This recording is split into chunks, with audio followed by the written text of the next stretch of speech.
No? Na nasisigawan. Kaya pala, payat na nga oh. May ubo pa. Kasi Harap. hindi mo si ate doon, no?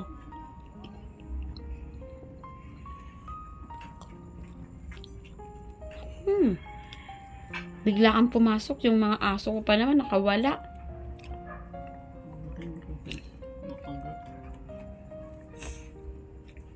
Laking problema ko yun pag nakagat ka. Nandun siya ngayon sa bahay niyo. Anong paalam mo? Ano po kami nag-uusap? Ay, nag-uusap sa loob. Ganyan. Kailan pa? Dapat siya ang nagsisimula sa'yo. Hindi na po. Ang katwiran ko naman po. Bibi, may kamote dyan. Ang katwiran Nain kayo? ko naman po. Hindi na po siya kailangang pagsabihan eh. Dapat magkusa na siya. Wala siya kanyang kusa. Kasi may, hindi naman po siya bata para ano. Para hindi niya maintindihan yung ano. Nanlalamig niya sa kanyang partner. Hindi dapat talaga nag-uusap kayo. Kasi hindi niya alam ang nasa salo mo. Kasi hindi ka pala nagbo-voice out. Kinikimkim mo lang lahat. Kapag ang tao, kinikimkim mo lang lahat, walang na makauunawa sa kalagayan mo.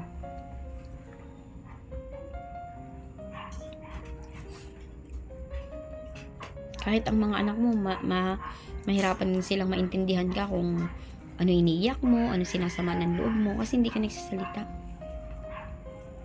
Tapos, i-fure mo muna yung mga anak mo. Anak, ganito kasi ang sitwasyon natin. Sa tingin nyo, ano ba ang mas magandang gawin? Anong gusto nyo? Kaya ba natin na magtulungan tayo dito para gumaan yung buhay natin? I-fure mo sila. Ilan yan sila na nandyan nagbibisita sa'yo? 3 po. 3. Yung 3 malaki ko po. Kausapin mo na anong mas maganda nating gawin kasi Usap na po kami nung isang araw. ano ang pinapili nila. Ma, yung panganay ko po sabi niya, ma, hinihintay ko lang po na maayos yung ngipin ko. Magko-call center ako. Yung taon na to. Tapos, yung pangalawa ko po, nag-iipon po talaga siya yung pang-lisensya niya. Kasi, Lisensya siya. pinapakuha po siya ng lisensya ng tito niya gawa ng ano po, nagdadrive po siya. Nakakalabas po siya sa highway. Wala po siyang So, ibig sabihin magkakatrabaho siya pag may lisensya siya. Opo, may trabaho naman po siya ngayon. Pero ibig sabihin, gusto po niya magtrabaho ng yung siguro niyang tumaas ang sahod niya. Kaya itong isa ko naman po nag-apply nung ano, sabi niya nag-apply ako nung isang araw mo. Hindi naman ako natanggap.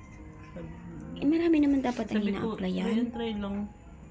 Hindi ka mag-apply ng isa lang. Yung anak ko, nag-apply yan. Ang dami in-applyan yan. Akala niya nga wala tumanggap eh. After 6 months natanggap siya, tinawagan siya. 6 months, 3 months. Kaya sabi ko sa try lang.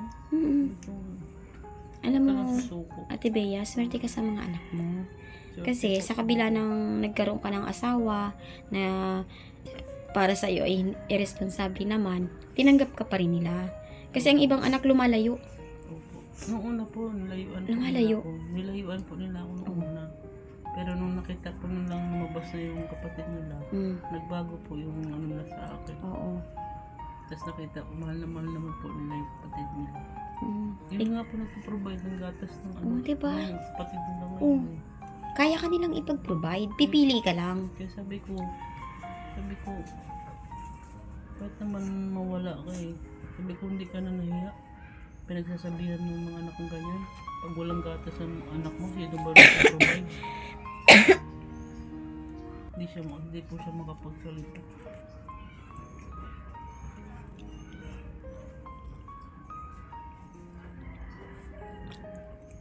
Abe.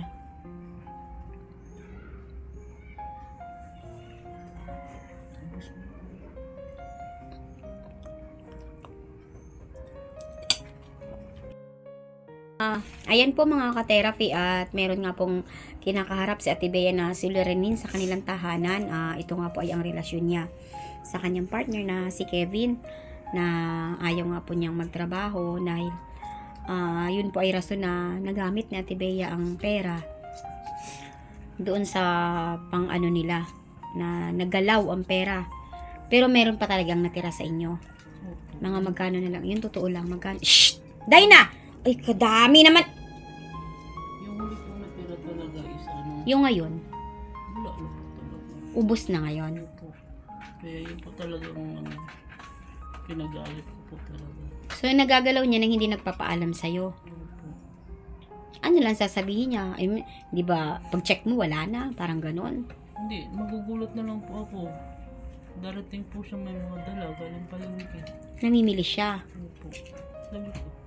Sabi ko sa sarili ko, hindi naman namin kailangan yan. Kaya naman namin magtiis kahit na tuyo lang ulam. Pero siya, hindi po siya... Hindi, sa tagal na rin naman ng ano, magagalaw nyo talaga yon.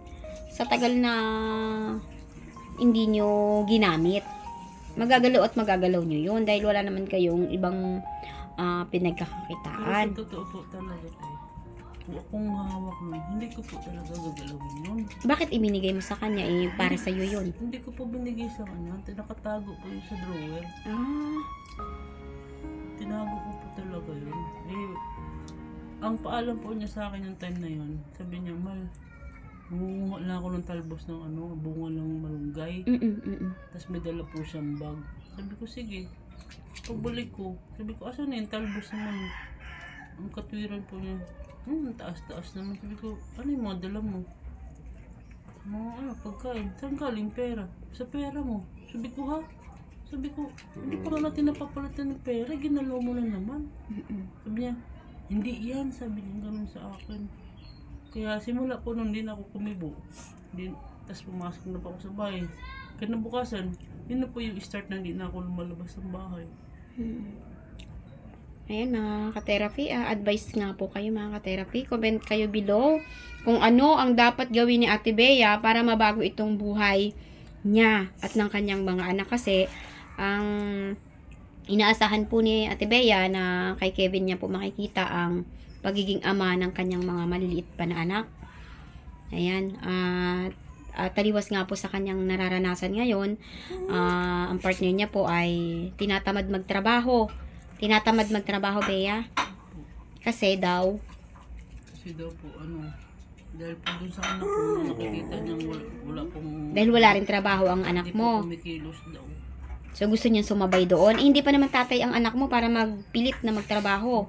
Sabi ko, kaysa magtutok siya doon, ba't din, sino ba nagiging kawawa? Kami ba? Yung Oo. anak din naman po niya nagiging kawawa. So, Sa ginagawa niya. comment kayo mga ka-therapy kung ano ang dapat na gawing hakbang. Alam ko marami po tayong mga viewers na single parents, no? At kung ano po ang ginawa ninyo para mabago po ang buhay nyo, no? Na naging single parents. Si Ate Bea po mga ka-therapy ay nagkaroon ng 5 anak, no? Noong una at yun ay namatay.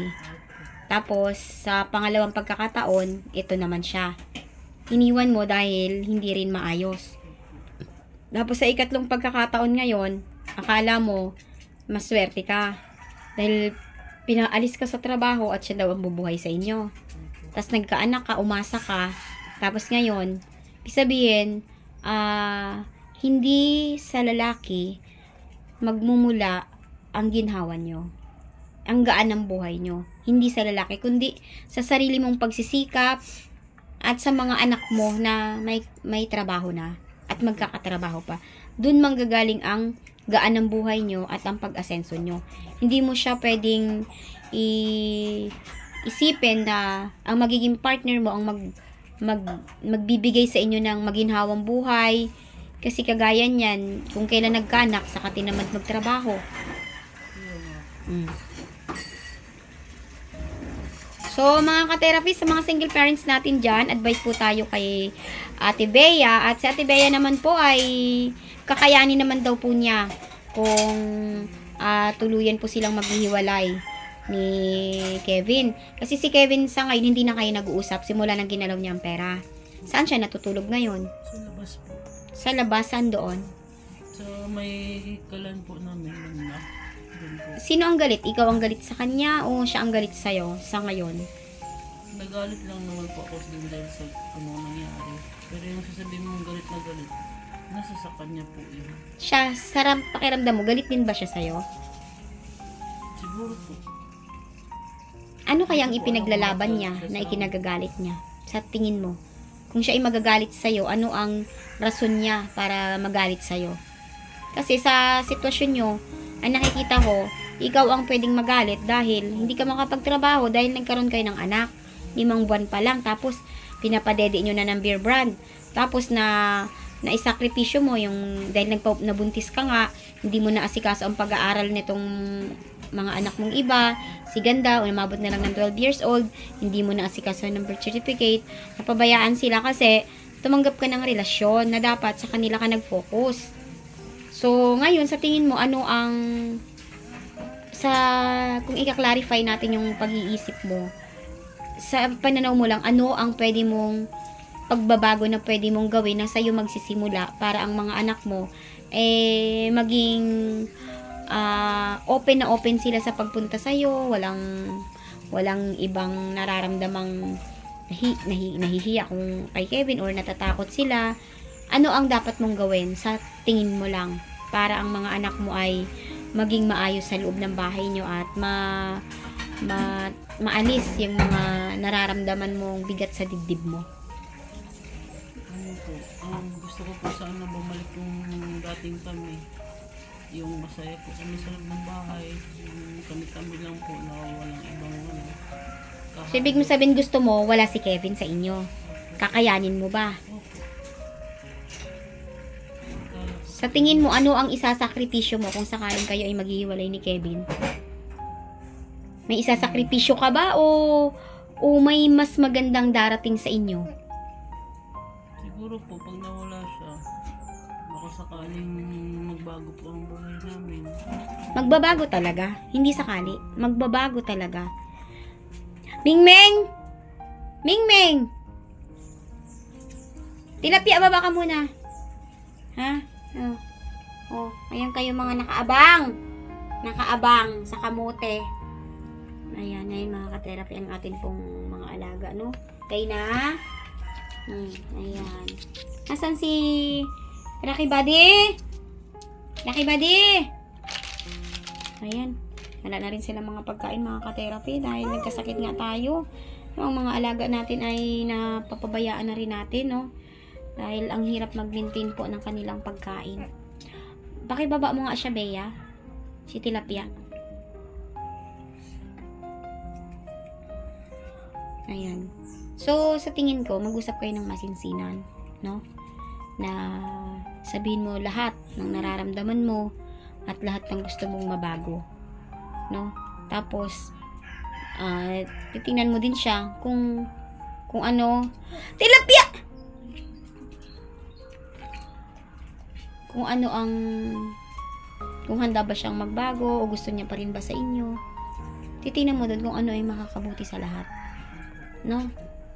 Pero sa pagiging walang gana magtrabaho, big no-no talaga yun. O, day na, Okay na? Okay na? Tilapia, Day na, puro na lang ikaw. Hindi ka nagkakain ka rin bang kamote? Ayan, okay na? May isa pa dun, Isa na lang po yung anak. Nag-iisang anak. Di, nandiyan pa si Rocky. Ayan. So, ayan, Ate Bea, salamat sa pagpasyal mo dito, ha? At meron na tayong i-update sa ating mga mahal na sponsor.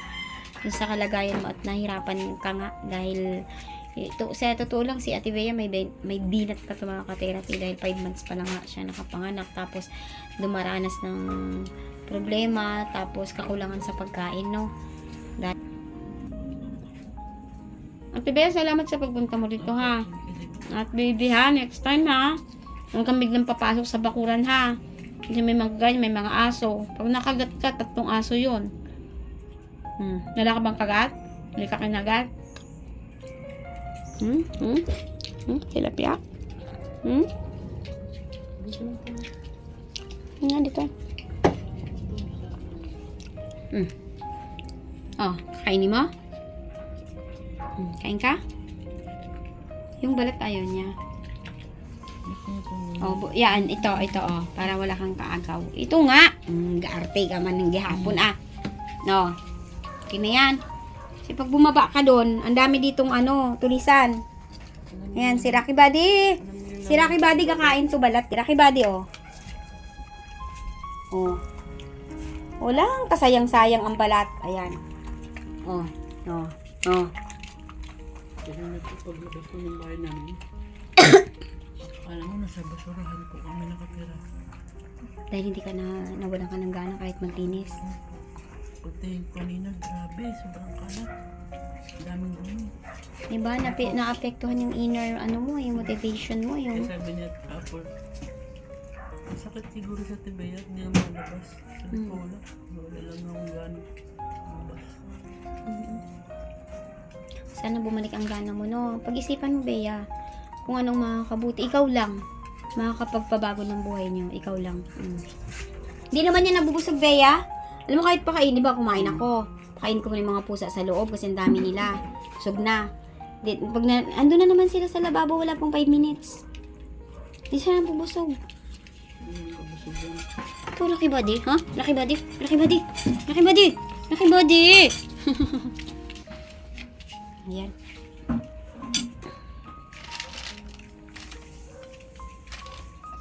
Kamusta naman pala si Casey doon? Okay naman po. Ay, kanina pala, kawawa po siya. Bakit? Narinig ko po siyang iyak ng iyak. Umiiyak? Okay. Bakit siya Nangusin umiiyak? ng palaka. Kasi nakaraan, Ha? Palaka. Nanghuli siya ng palaka? Si Angelo tapos si Annie.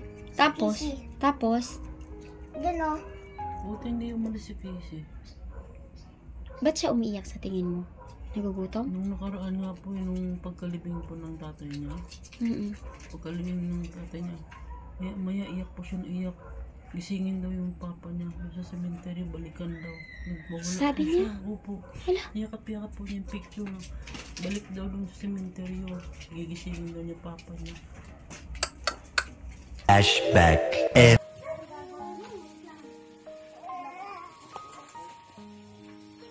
Casey! Ganda ka. Kasi, harap ka sa camera. Hindi mo libing tatay. Tatay.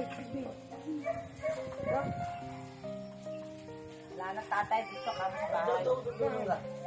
At ang kasaysayan nga po mga ka-therapy ni Tatay Jun ay tumatakbo sa puso at isipan ng mga mahal na viewers na nagmahal kay Tatay Jun at lalong-lalo na po sa mga mahal na sponsor na naging parte po ng pagtulong kay Tatay Jun. Ay labis-labis po ang aking pasasalamat sa inyong lahat na napasaya po natin si Tatay Jun.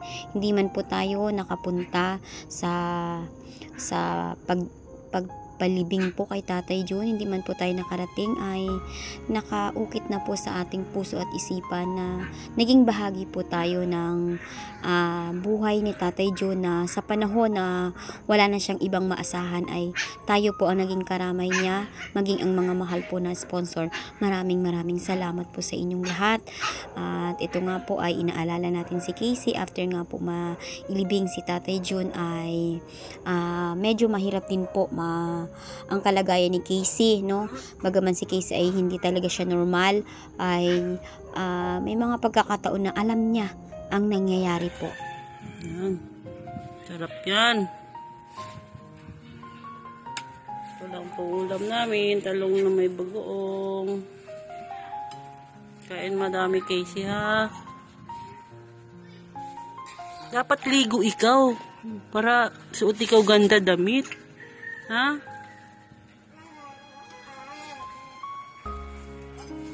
Ligo ikaw mamaya, ha?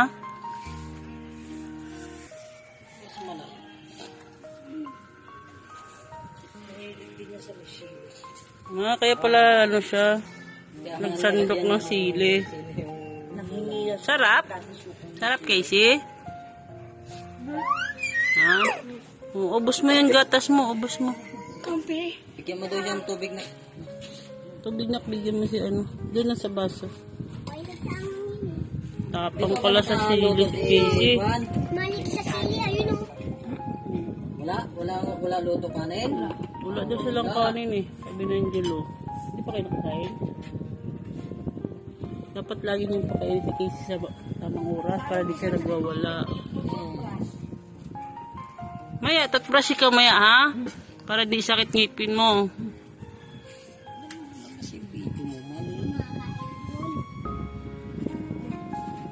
Sarap kain, Casey, ah.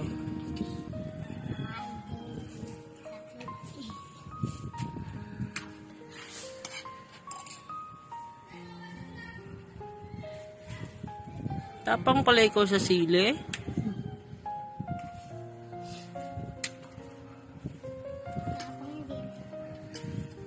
Kaya pala kain ikaw ng sili. Nananapak pa ngayon eh. Nananapak. Tapos yung video mo, mala. Parang full video mo.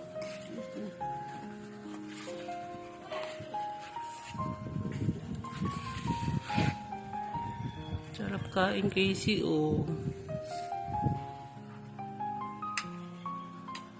Tapos mamaya, ligo ka mamaya, ha? Apa? Punta, Mama Casey. Ba? Saan punta? Saan pumunta? Mama. Bayan? Punta bayan? Sabi ha? Ayaw mo na?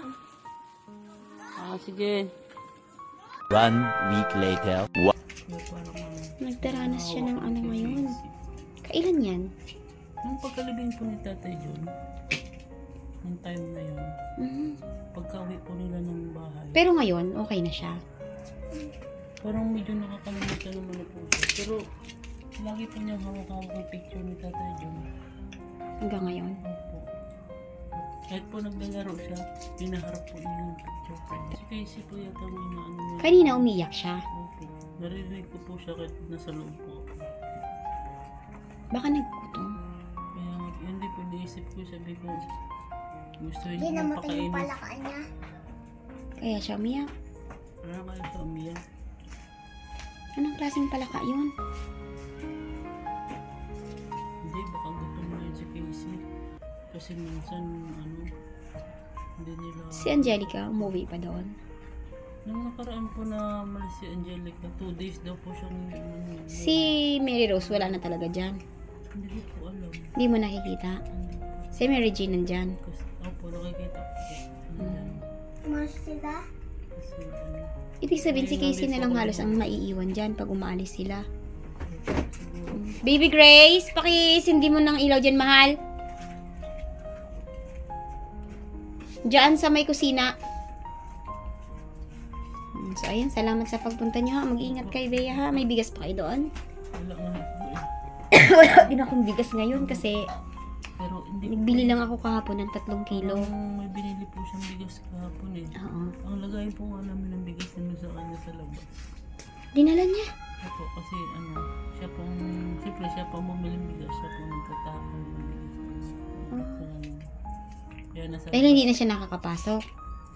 Eh, hindi naman po namin siya tinuturing na siya lang pong pumili sa sarili niya na... May pride. May pride siya. May pride po Mataas. Masyadong mataas ang pride niya. Mahirap abutin. Wala nag-utos po sa kanya na dyan sa labas matulog, na magsarili siya. Wala pong nagsasabi sa kanya. Parang siya lang pong umapi sa sarili niya. Oo. Mayroong problema din pala sa kanya. Marami po talagang problema sa kanya. Kaya sabi ko sa sarili ko, wala sa amin yung problema. Ayun, Ate Bea, ha. Mag-ingat kayo sa pag-uwi, ha. Wala akong mapapadalang bigas kasi ilang araw ako na hindi talaga nakapag home service. Nag-try naman ako mag home service kagabi. Yun lang, na baon ng mga bata. No? Ang sweldo naman ni husband ay matagal. Okay lang po. Ingat kayo sa pag-uwi, ha. Po, thank you din po sa pamarienda. Ayan, may bariya yata ako dito. Baby, pang biskwit mo, ha. Thank you. Dito po, te.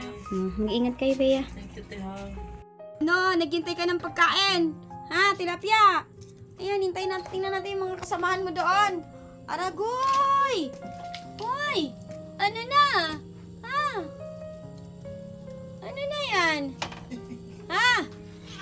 Aroy! Nag-aaway na. Pakainin nyo na ito. At ito nga po mga ka-therapy ang atin pong update sa ating mga napakaraming alaga at sila nga po ay sinusuportahan ng pagkain ng ating mahal na sponsor at ngayon nga po ay naubos na. At ayan po ay labis-labis po ang aking pasasalamat sa ating mahal na sponsor kay Ma'am Anonymous from USA.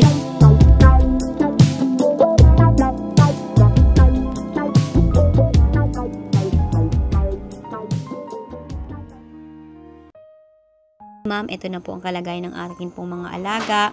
Medyo naubos na rin po ang kanilang mga pagkain, ma'am. Kaya medyo nahihirapan po tayo ngayon sa pag-maintain po ng kanilang pagkain. Labis-labis po ang aking pasasalamat sa inyo, ma'am. At kayo po ay nagmamahal sa atin pong mga alaga ng hayop. Puti, manganganak ka na? Buntis ka na naman? Ha, Puti? Ha, buntis ka na naman? Aroy! Buntis na naman Buntis na naman yan ha. Buntis ka na naman. Buntis na naman. Laki-laki na naman ang tiyan mo. Laki na naman ang tiyan. Malapit na naman. Magdagdag. Malapit na naman itong mga anak mga ka-therapy si Puti.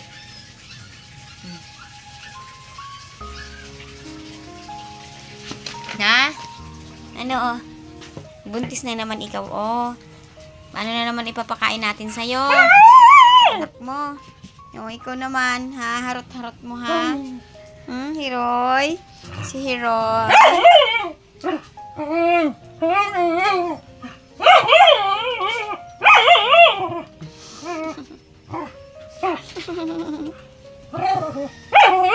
Good morning! Good morning! Good morning!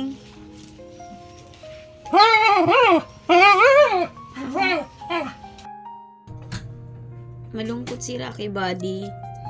Wala pang food yan. Malungkot siya. Uy, Rocky Buddy. Rocky Buddy. Uy, may luha ka ba? Bakit? Ha? Rocky Buddy. Malungkot ikaw.